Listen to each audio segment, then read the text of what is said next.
Let us look at dangers posed by Fulani Herdsmen in different localities, because currently we are seeing a wave of the locals evicting Fulani Herdsmen. Of course, as a result of the nefarious activities they perpetrate in their localities, we are seeing series of at times maiming, killing, raping of the locals. But this time around, I will allow you one video that comes from Isoko, where the youths rose and asked them to leave their locality. Apart from that, we have seen a call from Ugheli as well, where the women allege that they are not able to do any meaningful farming activities as a result of the dangers imposed by the same Fulani herdsmen. Do not forget that we have seen several places where this happened in the past. But first of all, let us watch this video as we come back to further this conversation. Go ahead now. They are going back.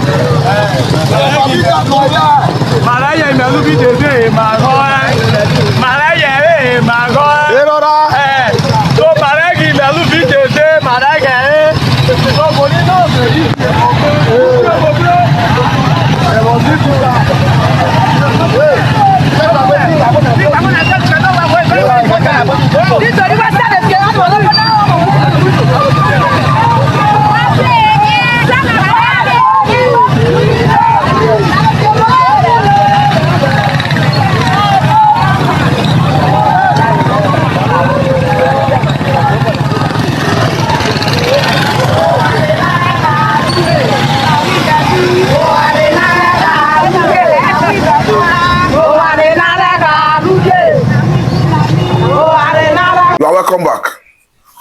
Remember that, just like I said earlier on, we have seen in the past where even a place like TV in Benue, a place like even a monarch in Taraba, rising to ask the Fulani to leave. Because for what we are seeing, it is no longer a light thing. It is a very serious issue that the government must give a priority attention. But at this point, I think the president, talking about the Senator Ahmed Bola Tinubu, should be decisive on dealing with this issue. Because as it is, we need a proper restructured Nigeria, a proper restructured policing system. Let us even go back to our own regional system, so that each region can adequately and appropriately come up with security architecture to protect the citizens. Because now that we have a Sultana in the saddle, for me, it's the best time to address this. We all understand that even in the time of the last president, talking about Muhammadu Buhari, all calls to address this was falling on deaf ear. Rather, every attempt of that former government was to make laws that seemed as if they wanted to carve space for the Fulani men. Because we understand that under the Buhari's watch, the government pursued Ruga vigorously. It didn't fly because no locality or no state was willing to cover land for such. We probably saw the issue of cattle colony that didn't work. We probably saw the issue of water resources bill. And all these were tailored towards creating environment for the cattle rearers, or rather Fulani herdsmen. But the way it is, I think the government at this point must be decisive. Because if we allow this opportunity to go without addressing it, I think it's going to be a very serious issue. Because the way it is no longer about is in the north. And the funny part of it is that all the places where they have enacted laws to prohibit open grazing, these Fulani herdsmen do not respect it. Because you can clearly hear some people in that, of course, Ugheli, talking about anti-open grazing law already enacted by the State House of Assembly. And they flout it with impunity. And in the past, we have equally seen in Benue State where they will openly come out to resist anti-open grazing laws, even in Ekiti State. So if we have a state police or a security arrangement that is empowered with all the need to address this, and there is a law in place that prohibits open grazing, of course, the security agencies at that level will be able to address it. This even brings my attention to what happened in Plateau recently. Of course, during this committee review, talking about the Senate Committee on Constitutional Review that visited Plateau State, where the governor Mufuang made proposal for state police. You could clearly see Mietiala coming out to oppose state police. You begin to wonder, why will a group of people come out to oppose state police? Because as it stands, it's evident that this security architecture we have currently is not working. And everybody have been yearning for the jigging of that security architecture to bring it to the people, because it has been established that all crime is local. So if you must address crime and criminality, you must integrate the locals into it. And the best way to do that is either you go through that state police route or the current forest guard that the federal government is proposing. But the locals must be the one that will drive the process. They must be the one that will be integrated into it, because the command and control system of the Nigerian policing currently is not giving the necessary result that we need, particularly in the area of diverging credible information, actionable intelligence, because the intelligence that is needed to address this level of insecurity rests with the locals, and the locals may not have confidence in the police, in the army, in DSS to relay such information.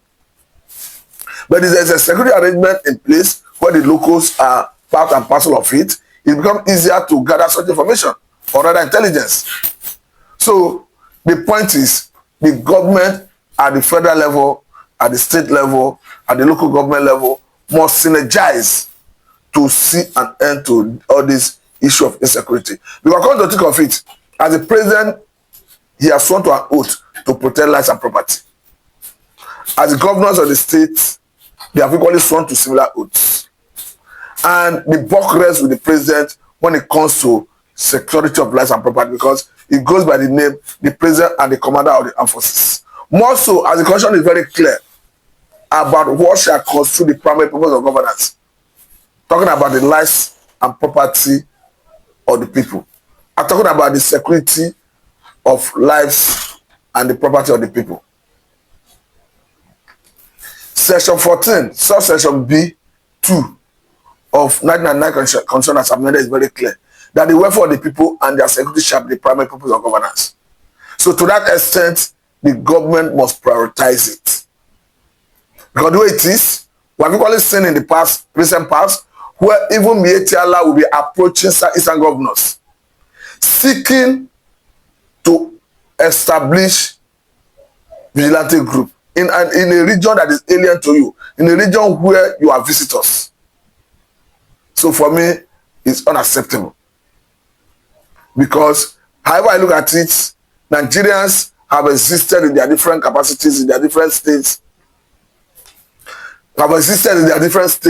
before even the Fulani came into Nigeria. Because we understand that they came into this part of the world in sometime 14th century, successfully established the Sokoto Caliphate in sometime 18th century.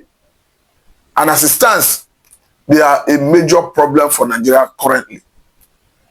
And I think this we must address with the urgent attention it deserves. Because to say the government should allow this to fester, it will say life, it means life is meaningless. Life does not have value in Nigeria. I think that is what it speaks to. That's the implication. Because world over, it has been established that the Fulani militia of Nigerian extraction, I think emphasis should be placed on that, of Nigerian extraction is the fourth most dangerous terrorist organization in the world. So if the world already recognizes, what are we waiting for as a people? It is not even on record that Fulani militia, that acronym, it's not on record that they have been designated as terrorists in Nigeria. I think it's high time Nigerian government look towards that direction. But I understand that so many or some terror groups associated with Fulani already designated as terrorist groups, like the Lakurawa and some other terror groups. But I think the government needs to give it more attention Because for me, life is sacrosanct. And this issue of Fulani militias is threatening the existence of Nigeria as even an entity. Because the activities is not restricted to only one region. Because hitherto before now, they were majorly in the northern part of the country. But currently, the activities is even more in the southern part of the country. We have seen the activities in Delta State, in Enugu State, in Ebonyi State, in Oyo State. Of course, the activities is the one that gave relevance to Sunday Igboho. Because we recall when the cycle of Iganga was operating in that axis, and under Muhammadu Buhari, he was operating with impunity, and the then government was not willing and ready to address it. We saw a vacuum, insecurity. We saw a vacuum of the unwillingness of the authorities then to address that insecurity. Of course, it's Sunday Igboho rules to the occasion to address it. But the question here is, if Gowon had allowed Aburi Accord to stand, I don't think we'll be here discussing how to police the society. Because all the issue, all the problem we sought to solve currently was already resolved in the Aburi Accord. Talking about the state police. The state police was already appropriately captured in the Aburi Accord. Of course, in the Aburi Accord, the military was already decentralized. So you begin to wonder why Gowon failed to allow that to fester during that time. Here we are, still talking about state police, still talking about restructure, still talking about constitutional review to address all these challenges that were already addressed in the Aburi Accord. But the question is, we must find a way to end all this. Because even currently, the Constitution of the Federal Republic of Nigeria is not what will be able to address it. We need a total overhauling of that Constitution, not just constitutional review, as we have currently going on in the Senate. We need a people's-oriented Constitution, like the attempt of the 2014 confab. We need a similar thing. That is why I'm even putting it forward to this government, that you may decide to revisit the confab report and look at areas where you may want to do one or two addition and adjustment. But if you are not comfortable, with that report, they should convene a similar atmosphere, a similar conference where everybody will be on board, that will be apolitical, to discuss how we can continue being together, if there's any need to continue being together. Because if it is evident that continue being together is not working, we can decide to go our separate ways. Because after all, Nigerian government is already a signatory of the UN Charter that talks about self-determination. Nigerian government is already a signatory to the, of course, African Charter that talks about self-determination. So, for instance, Article 1, Subsection 2 of UN Charter states that one of the main purposes of United Nations and thus the Security Council is to develop friendly international relations based on respect for principle of equal rights and self-determination. So it is evident that Nigerian government is already a signatory of this UN Charter, talking about this Article 1, Subsection 2. And of course, I understand that that is the angle and where the man, Nnamdi Kanu, relies on to anchor his agitation for the sovereign state of Biafra. And I think that best explains the reason. If you look at all the charges preferred against him, you cannot say anything that has to do with self-determination. Because the Nigerian government knows that they are already a signatory to this UN Charter, talking about this Article 1, Subsection 2, that guarantees self-determination. They are equally looking at Article 20 of African Charter on human and people's rights. It states that all people have right to existence and an unquestionable and inalienable right to self-determination. Nigerian government is equally a signatory to this Article 20 of the African Charter on Human and People's Rights. So that equally juxtapose, or rather that equally explain the reason Nigerian government never question or rather preferred any charge against the man Nnamdi Kanu in that regard. So seeing that this is the situation, the government must get it right. And for me, this is the best time to get it right, because now that we have a certain president. Because currently we have seen that the North, particularly the Fulanis, are already jostling to get the power. Looking at the lives of Atiku, the lives of even a former governor of Kaduna State, talking about Maranasi Erfa and all of them. So how then can you address this when eventually the Fulani get back to power? Because all effort to how the government address it under Muhammadu Buhari prove abortive. But now that we have a Southerner, it is better we address it now, because it is for the overall interest of everybody, including the Fulani themselves. And in a way, no investor want to come into the economy in an atmosphere of rancor, in an atmosphere of crisis, in an atmosphere of insecurity, as we have currently. Because the world is already a global village. They see what is happening in Nigeria every day. So for you to even woo investors and have them come, they must be certain, they must be resolved that the money they are bringing in is safe, that the personnel that are deploying will be safe. Nobody wants to bring their personnel into an environment where there is kidnapping for ransom and all of that. I must say very thank you for your time. This is Adlamidan and Mr. Thank you for your time.